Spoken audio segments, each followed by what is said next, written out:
Nico knows tech, all your tech tips and reviews on deck. Nico knows tech, #1 channel with the news on tech. Alright, welcome back to Nico Knows Tech. You guys have posted a lot of great comments on my Tron Script videos, my Remove All Virus videos, and I wanted to take some time to address the most common questions that you guys have posted. Question number 1. Will Tron delete my personal files? This is probably the most common question. The answer is no, but it will remove some Windows Store apps. During the debloat phase, it's trying to uninstall junkware. 90% of junkware that's pre-installed on computers such as Candy Crush and all those HP games and the manufacturer apps that sound great, but they slow down the machines. Those come from the Windows Store, so oftentimes the debloater will uninstall that. I play Sea of Thieves, which is a Microsoft game, and it's installed through the Windows Store. That gets uninstalled if I run Tron Script with the debloater enabled. So yeah, that can be uninstalled. It won't uninstall any apps that you've installed otherwise, for example, by putting in a CD-ROM or downloading off the internet. Just Windows Store apps, and it doesn't affect your personal files, your documents, pictures. It just doesn't do that sort of thing. Huge shout out to VIP CDK Deals for sponsoring this video. Do all of your friends call you a loser for using a sus copy of Windows? Then stop being a zero and get ready to be a hero by getting a valid copy of Windows 10. With all the bells and whistles a future superstar like you needs, you might be thinking to yourself, Pro Edition costs $200, see? No. If you follow the link in the description to VIPCDKdeals.com, you can get yourself a Windows 10 Professional Edition for $22.50. Wow! You think that's great? Well, if you use coupon code NK25, you get 30% off. That brings the price of Windows 10 Professional to $15. Wow! All major payment methods accepted, including PayPal, Visa, and MasterCard. Once you have your license key, open Settings, then System, About, then change Product Key. Simply copy and paste your new key and then click Next, and then you are Gucci, my friend. Alright, next comment. Tron is a virus, this guy is a scam. Okay, I understand where this assumption is coming from. Certain scanners will alert on unknown executables, such as the Tron project, but I think people should learn how to read scan results before making wild cybercrime accusations, but I will demonstrate where this assumption is most likely coming from.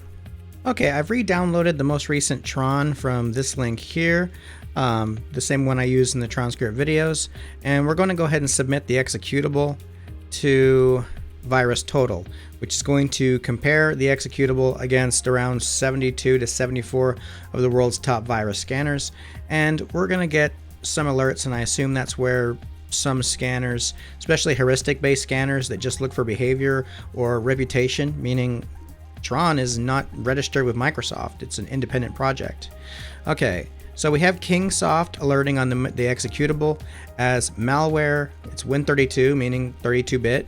Malware heuristic, like I said, heuristic is a behavior-based detection. It doesn't actually recognize the virus. It's not using a signature. It's looking at what it does and is alerting to it heuristically. And it's a generic K-cloud. So it's a generic, meaning it doesn't know what it is. It's heuristic, meaning it's alerting on behavior. And sometimes the Tron executable can get detected by Chrome because it's saying, hey, this is an unrecognized file. Defender can lock onto it as well for not knowing who the heck it is. If you're using free antivirus and certain antivirus that rely a lot on behavior-based, heuristic-based engines are really good at detecting never-before-seen malware. But whenever you get a heuristic-based detection or a generic, this is for you to use your judgment. If you don't know anything about security or anything about computers, and you don't know what this is or how to be sure, and you don't know who you're downloading from, it's best to just not touch it, because what if it is a 0-day infection that no one's seen before? And there's plenty out there. But if you know what you're downloading, we are downloading Tron. There's millions of views. There's tens of thousands of comments on here talking good about it. Then it's likely not an infection, but use your judgment. Don't just take my word for it. If you don't trust this and you don't trust me, then don't download what I tell you. That's common sense. All right, next question. I ran Tron and some of my settings are now managed by my organization. How do I fix this? the managed by your organization, managed by your administrator that you'll see sometimes in your Windows Update settings and Defender settings, that notates where you've made a change in the group policy editor. If you have not used your group policy editor but you've ran Tron, you'll get the same thing because changes to privacy were made, and I'll show you how you can see what was done as well as how you can undo it if you're not happy with these changes. Now right here in my Windows Update settings, right here in yellow it says some settings are managed by your organization. If you're on Windows 10 or 11 Home Edition, it might say your administrator. Organization administrator, same thing. And who is the organization or administrator? You are. These are settings changed in Windows that override the default settings menu, which is what we're in here. That can be done several ways. If you're on Pro Edition, it would use the group policy editor, and if you're on Home Edition, it was doing it through a program I'm going to show you. Now what I've had changed here is I'm not forced to take feature updates. Every 6 months there's a new feature update for Windows, which may be buggy as heck. Right now you'll see we're on 21H2. You guys, if you look right now at the time of this video, if you don't have these settings that are enabled on mine, you're most likely being prompted to install 22H2, and you might not be able to delay it. I can delay it indefinitely for years, decades, however long I want, until I feel confident that feature update's done. So that was done here under Security Center. There's some privacy things that were changed. So if you want to go through everything that was done, you'll use O&O Shutup 10, and you can get that at the link in description. It's a free app, and Tron uses this to make the changes we're looking at. And in particular under security, let's maximize this. Under security, disable telemetry, I believe it's under Defender. Windows updates, disable updates via peer-to-peer, disable update speech recognition, and disable automatic updates to Windows. So these are things you change within Windows Update. In Defender, I have disable SpyNet membership. What this is Defender automatically is going to send information about what you're scanning and also submit things that you detect. Maybe it's good, maybe it's bad. I don't participate, but if you have these privacy features enabled, it's going to show that in those settings that these are managed by administrator, because the settings menu is not able to override this. The group policy editor and the registry supersede anything that's in the settings menu. So that's what that is. If you want to go back to the way it was before you ran Tron, I don't recommend it, but you can undo all changes right here, and it'll go back to the way you had it, and then nothing will say managed by your organization or administrator, if that bothers you that much. Next question, will Tron work on Windows 11? Simple answer, yes. Windows 10 and 11 are simply the same platform. Windows 11 is more of a big feature update or a facelift, but if you actually look into the actual build number, they're actually a Windows 10 build, just a later number, and it's being worked on as a separate project at Microsoft, but they're the same platform. It's not like switching from XP to 7 or Windows 7 to Windows 10 there. They're the same platform, just a different feature update essentially. There are a lot of changes as far as the hardware requirements and a lot of the features, even the high-tech core scheduling features and TPM requirement, and it is, a different aesthetic. They're technically the same operating system. My computer restarted automatically. Is it done? No, Tron is not done. Some of the scanners require a restart to remove some malware. It's perfectly normal, but you do have to rerun the script. It's not going to start over from the beginning. It's going to detect that there was already a script run, and it's going to pick up where it left off. So just rerun the script and it will finish. My files are encrypted by ransomware. Will this work? Yes and no. It will remove the malware, but it will not decrypt your files. There are several decryptors out there. I'll actually put a video up here. It's one of my older videos. It's not even monetized, but it shows you how to use Shadow Explorer, which helps you check if there's something in your restore points. There's some decryptors, but a lot of modern ransomware can't be decrypted by normal means, but it's worth a shot. A lot of ransomware is sloppy and will actually make a copy of the files it's encrypting, encrypt those, and then delete the originals. So this creates a little loophole for you to use data recovery software, which you can check my channel for data recovery software options, you can often go find those deleted originals that aren't encrypted. So Tron will remove the ransomware, which is important because you don't want to recover your files and then have it encrypted again. But then to get your files back, the most reliable way is to find a way around the malware's weaknesses and find a backup somewhere. So that's the answer to that one. Next question. Can a virus infect my BIOS or my motherboard? Technically yes, but let me break down exactly what we're talking about here. There do exist UEFI firmware rootkits, and they're technically in the wild. These are extremely rare, and by extremely, I'm not saying you have to go to some unusual website to get. They're extremely rare because you're not going to get one. I mean, if you tried to go get one, you would not find one. They're extremely targeted, very protected by the author, as they don't like to let these things out in the wild because then they will get detected immediately. They're extremely expensive to make. The most effective ones that were actually used were made by state-sponsored hack teams, like the one in 2016, which hit the DNC convention. These don't work like you just click on something and download them and then you get infected. It doesn't work that way. I am making a video on UEFI firmware rootkits that I've worked with. I've studied these for years.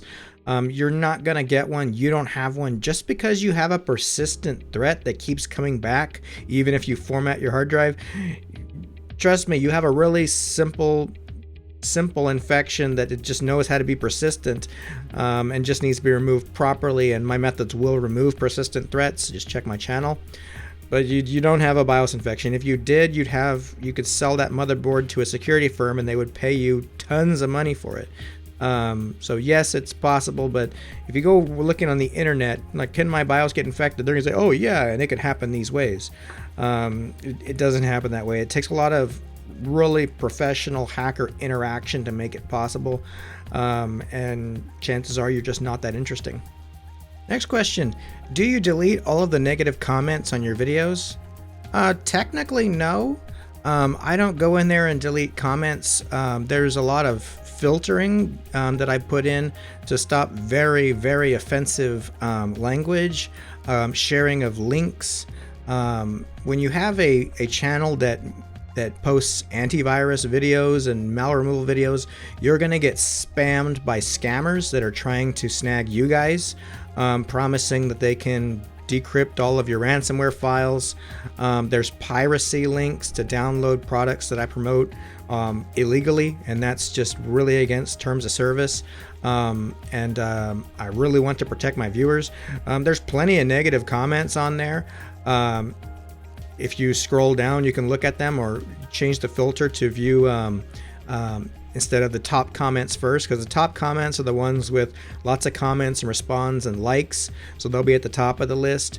But there's plenty of people in there that are posting some negative stuff on my channel, and that's just to be expected when you have a YouTube channel with lots of comments. Next comment. This is a really common one on my malware removal videos. Format your hard drive and install Linux. Problem solved. If you've never used Linux, in the Linux community, there's a misconception that Linux just doesn't have malware. It's not 100% true. There is a lot less, but by a lot less, there's still millions and millions. And you have a lot of Linux zealots in the community who are just really anti-Windows. I don't find Linux to be a malware solution, so switching to Linux isn't your way of fixing your malware problems. However, I think a lot of the reason why Linux has less problems is, first off, people are more skilled in the Linux community, and typically if someone's really skilled at computers, they're also really skilled at security and keeping their stuff clean. And then second, the people who are less skilled in Linux don't really know how to install programs and things like that other than using the verified official repositories, kind of like the Windows Store. If you were only using Windows and you only download from the Windows Store, you're not going to get infected because you're not going to any other websites and downloading stuff from random people.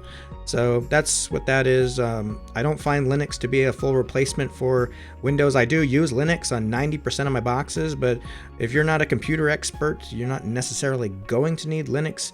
Yes, it can do a lot of things, and a lot of people of various skill levels love Linux, but it's not quite there to replace it in every way. But it's fantastic. Next question, is Windows Defender good enough? And if not, which one do you recommend? Windows Defender is good. Whether it's good enough depends on your use case. Defender out of the box is pretty good. It doesn't have a lot of features, but its detection rate is pretty good. I think that you should be considering another antivirus if you are downloading from unverified sources and you want to have an engine that is a bit better at detecting really advanced threats.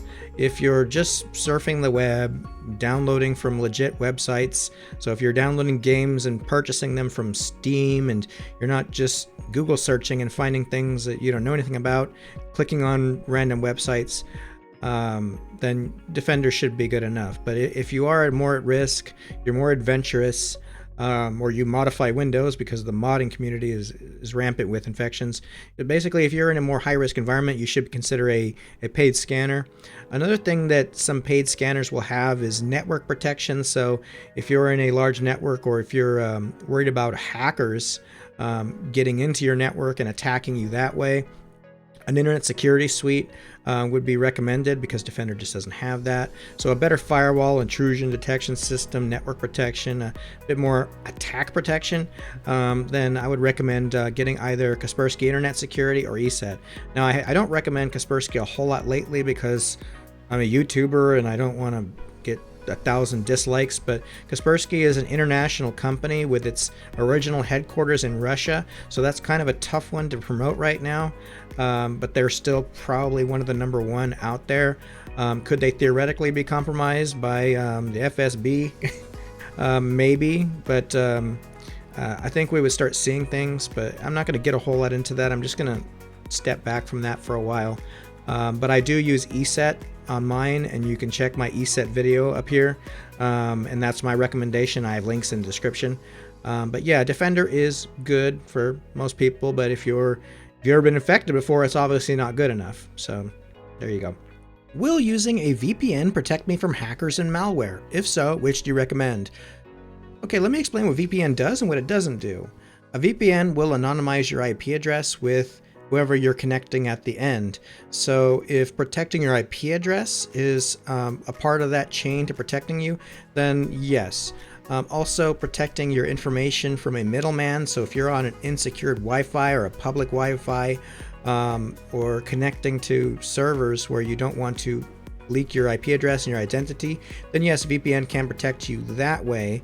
From malware, there are some VPN companies such as NordVPN, which I'm an affiliate of, that include malware protection, but essentially these are DNS level security. So they're using a domain name server that tries to weed out as many malicious domains. So websites that will automatically infect you, it tries to weed out as many of those by using DNSSEC or DNS security. So a lot of the big VPNs, including NordVPN, will include DNS security, so you get a lot less phishing and scam links and links that will get you hacked. But it's not a straight malware security. But it does help. It's especially good at protecting your privacy from the government, your ISP, big tech that's literally tracking everything you do to market to you and build a profile on you and us as a population. So no, it's not like the one all for blocking hackers and malware, but it is one piece of security which I do highly recommend. Which do I recommend? I do recommend NordVPN, not just because I'm affiliated with them. I'm affiliated with them because I asked to be affiliated with them. I had my choice. And I do get offers from all the other big ones too. ExpressVPN is another good one. And if you're in the United States, they're a good option. If you travel outside the United States, other ones would be better. NordVPN has much more servers across the world. ExpressVPN is fantastic, has a lot of great features, but not the best if you're outside the United States. For example, a lot of my friends in Australia, they're not going to use ExpressVPN because 90% of the servers are in the United States. So if you're trying to, if you're trying to have your location in a lot of other countries, then use one that's multinational. Okay. Last question: who sings your intro song? I've been wanting to answer this for a long time. I worked with a recording artist in the past when I was in my audio career. His name is Tazzy, and he's actually on YouTube. You can check him out right here. Upward falling, spirit soaring. I touch the sky when my knees hit the ground. And congratulations on making it to the end of the video. Hope you found this video helpful. If you like it, please click like and consider subscribing. Also, if you have more questions and comments, please leave them below. You can also follow me on Twitter and Instagram, and I will see you next time.